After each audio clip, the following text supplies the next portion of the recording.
Welcome back to the channel. If you shop on Amazon often, you already know how important it is to have your payment methods ready to go. In today's video, I'll walk you through a quick and simple step-by-step guide on how to add a debit or credit card to your Amazon account in 2025. Stick with me until the end because I'll make sure you don't miss a single detail. Let's get started. First, open your browser and head over to Amazon.com.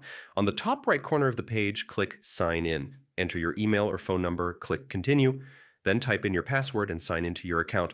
Once you're logged in, move your cursor to the top right corner where it says Account and Lists. From the drop-down menu, select Account. This will take you to your account settings page. Here, look for the Payments option and click on it.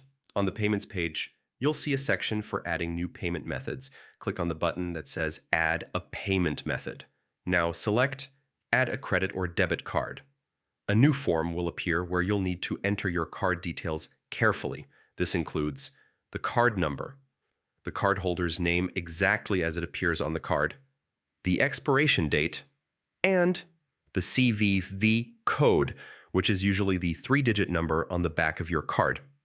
Once everything is entered, double-check the details to make sure there are no typos.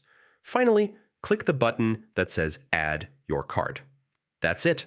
Your debit or credit card is now securely saved to your Amazon account, and you're ready to make purchases without any hassle. So, there you go. Adding a payment method takes less than 5 minutes, and now you know exactly how to do it. If this tutorial helped you out, don't forget to hit the like button, subscribe to the channel for more quick and easy tech guides, and share this video with someone who might need it. Thanks for watching, and I'll see you in the next guide.